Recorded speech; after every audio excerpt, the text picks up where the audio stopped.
पिछले 6 सालों से सिलक्यारा टनल में हाईवे बनाने का काम हो रहा है और ये जगह इंडिया की स्टेट उत्तराखंड में मौजूद है। हमेशा की तरह यहाँ लेबर शिफ्ट कुछ घंटों बाद बदलती रहती थी, लेकिन 12 नवंबर 2023 को 41 लेबर जब अपनी शिफ्ट लगाने जाते हैं तो अचानक से लैंडस्लाइडिंग होती है, जिससे टनल मुकम्मल तौर पर बंद हो गई और ये 41 मजदूर बंद टनल के अंदर 17 दिन तक जिंदगी और मौत की जंग लड़ते रहे। ये जगह उत्तराखंड है जो इंडिया की स्टेट है। इस स्टेट में काफी ज्यादा वादियां और पहाड़ी सिलसिले हैं और इन्हीं ऊंचे पहाड़ी सिलसिलों में एक जगह सिलक्यारा है और पहाड़ों की दूसरी तरफ डंडाल गांव, बारकोट और कुछ और भी इलाके हैं। अब लोगों को सिलक्यारा से डंडाल गांव या बारकोट जाने के लिए या फिर डंडाल गांव बारकोट से सिलक्यारा की तरफ जाने के लिए पहाड़ी रास्ते का सफर करना पड़ता था। इस पहाड़ पर तो प्रॉपर रोड तो बना हुआ था, मगर इस रास्ते से कई घंटे लग जाते थे अपनी मंजिल पर पहुंचते। यहाँ पर मौजूद सभी लोगों को सफर की लंबाई, पहाड़ी रास्ते और खतरनाक स्लोप से डर लगता था, क्योंकि ये रास्ते अक्सर लैंडस्लाइडिंग और बर्फबारी की वजह से ब्लॉक हो जाते थे।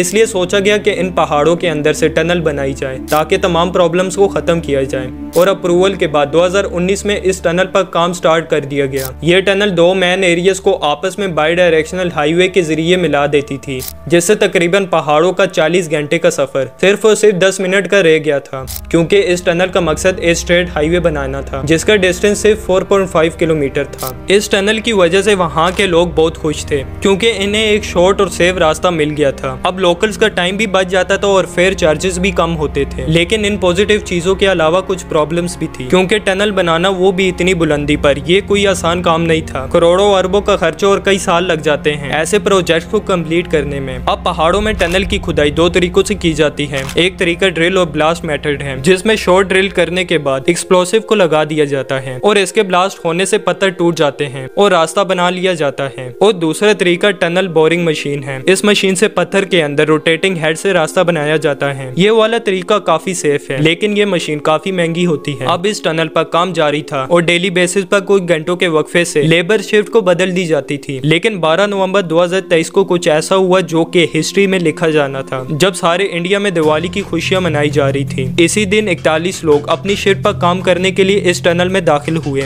इन्हें मालूम नहीं था कि इनके साथ क्या होने वाला है। ये तमाम मजदूर अपना काम कर रहे थे। तभी 12 नवंबर को सुबह 8:30 बजे लैंडस्लाइडिंग होती है और सिलक्यारा वाली साइड से ये टनल बंद हो जाती है। ये ब्लॉकेज तकरीबन 60 मीटर की लंबाई तक होती है और ये 60 मीटर की ब्लॉकेज सिलक्यारा एंट्रेंस से तकरीबन 210 मीटर के फासले पर हुई थी। अब इन 41 लोगों के पास टनल के अंदर 2 किलोमीटर का एरिया फ्री था और इस टनल की ऊंचाई 8.5 मीटर थी, ब्लॉकेज से लेकर दूसरी एंट्रेंस तक। दरमियान में 2000 मीटर अब भी ब्लॉक नहीं हुए थे, लेकिन टनल के बाहर तमाम लोगों को लग रहा था कि शायद सारी टनल ब्लॉक हो चुकी है और तमाम लोग मर चुके हैं। इसलिए तमाम मैनेजमेंट और फैमिलीज बहुत परेशान थी। टनल के बाहर एक मातम का माहौल हो चुका था, इसीलिए जल्दी से मशीनरी मंगवाई गई और डिफरेंट आयरन पाइप से खुदाई का काम शुरू कर दिया गया। लेकिन ड्रिलिंग करते करते अचानक 60 मीटर्स के बाद पाइप पर प्रेशर कम हो गया और फोर्स भी कम लग रही थी। और ये एक खुशखबरी थी कि बाकी तमाम टनल अभी तक ठीक है और सिर्फ 60 मीटर तक की लैंडस्लाइडिंग हुई है। अब ये एक एयर कंप्रेस पाइप को अंदर भेजते हैं ताकि लेबर्स तक टनल में फ्रेश एयर और ऑक्सीजन भेजी जा सके। इसके बाद एक 4 इंचेस के पाइप को अंदर भेजा गया ताकि इनके खाने का सामान पहुंच सके। 12 नवंबर तक इतना काम ही हो सका था, लेकिन इन पाइप के जरिए इनकी फैमिलीज इनसे बात कर रही थी। अगले दिन फैसला किया गया कि हम एक ऑगर मशीन के जरिए हॉरिजॉन्टल ड्रिलिंग करके एक वाइड रास्ता बनाएंगे और वहां पर एक पाइप लगाकर लोगों को इस पाइप से बाहर निकाल लेंगे। ये ऑगर मशीन बहुत पावरफुल होती है। इस प्लान के मुताबिक 14 नवंबर को ऑगर मशीन को जहाज के जरिए डिफरेंट पार्ट्स में लाया जाता है और इस मशीन को इसी टनल के पास असेंबल करने का काम भी शुरू कर दिया जाता है। लेकिन 16 नवंबर को काम फिर रोकना पड़ता है, क्योंकि एक बहुत हैवी क्रैक की आवाज सुनाई देती है। ये डर जाते हैं कि फिर से लैंडस्लाइडिंग हो रही है और काम को रोक दिया जाता है। अब तक 5 दिन गुजर चुके थे, लेकिन यह एक खतरनाक तरीका था, क्योंकि अगर ड्रिलिंग की वजह से थोड़ी सी भी वाइब्रेशन ज्यादा हुई तो दोबारा लैंडस्लाइडिंग हो सकती है, जिससे सारी टनल बंद हो जाएगी। खैर, अभी वर्टिकल ड्रिलिंग कुछ ही मीटर्स पर हुई थी कि 20 नवंबर को एक टनल एक्सपर्ट को बुलाया गया। इसका नाम था आर्नल्ड लेक्स। वो आते साथ ही वर्टिकल ड्रिलिंग रुकवा देते हैं। अब इनके एक्सपीरियंस की वजह से इसी दिन ही एक 6 इंचेस के पाइप को कामयाबी से डाल दिया जाता है, जिसकी वजह से अब 41 लोगों तक गर्म और फ्रेश खाना खाना पहुंचाया जाता है। अब इस सब के अलावा एक एंडोस्कोपिक कैमरे के जरिए इस पाइप के थ्रू तमाम वर्कर्स को देखा जा सकता है और इसी पाइप के जरिए मेडिसिन और वॉकी टॉकी को इन वर्कर्स तक पहुंचाया जाता है। जहां तक बात है इलेक्ट्रिसिटी की, तो वो पहले ही से टनल में मौजूद थी। कैमरे से बनाई गई वर्कर्स की वीडियो देखकर इनकी फैमिलीज को हौसला मिला। खैर अगले दिन दोबारा प्रोजेक्ट को शुरू किया गया तो मशीन का वेट ज्यादा होने की वजह से जगह खराब हो जाती है और फिर इसके बाद साथ ही मशीन में कुछ खराबी हो जाती है और दोबारा जगह चेंज करते करते और असेंबलिंग करते करते 24 नवंबर का भी दिन गुजर जाता है। एक के बाद एक प्रॉब्लम सामने आने लगती है। 25 नवंबर को असेंबलिंग कंप्लीट होने के बाद सबसे बड़ी प्रॉब्लम सामने आती है, यानी कि मशीन टूट जाती है और टनल के अंदर ही फंस जाती है। यहाँ पर आर्नल्ड डिक्स बताते हैं कि मशीन पूरी तरह से टूट चुकी है, अब इसका इस्तेमाल मुमकिन नहीं, अब कुछ और करना पड़ेगा। देन 26 नवंबर को दोबारा वर्टिकल ड्रिलिंग की जाती है।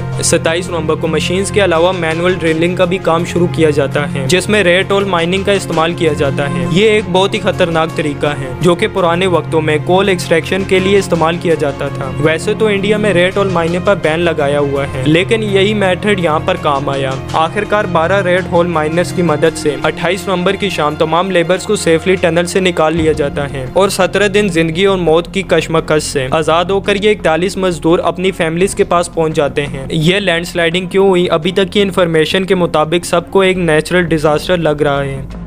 आज के लिए इतने ही, मिलते हैं नेक्स्ट वीडियो में, तब तक के लिए अल्लाह हाफिज़ एंड थैंक्स फॉर वॉचिंग।